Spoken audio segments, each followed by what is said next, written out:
El team de béisbol Grasshopper llega hasta John Guillermo Próspero Trinidad para traer junto con la preselección de atletismo de Olimpia. El joven pelotero na llega para trabajar más riba ng reacción.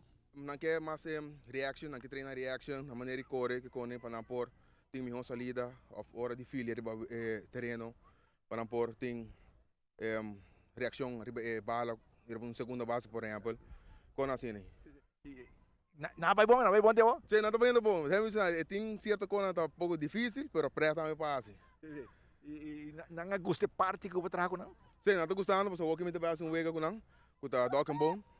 Eu tenho dois times bana, tô ananta caçona, eu vejo também. Eu tenho reaction, bem o quente com o pion para mim, que outro. Você não está contente com o apoio de muitos outros deportes também? Seguramente que sim, talvez não sei para ajudar um itor, não sei. Bom, assim nós sumira com jovem ang da train baseball também tá para um rato para ito montiki de atletismo, pero sa kita pa ng reaksyon man si veteran, dalong rolling duro, não por reaction ali he, after na base compa reaction. Tu parte nei atletismo na subisa, ta ayudavo den turbo de portera. Nós está aqui for de via Floralina, un gis, nos lo ting mucho más de lo que te pasa en Interpaso 2014. Después de sorteo diario, nosotros back. Mucho más. Back al studio. Well, danke ka Dochi.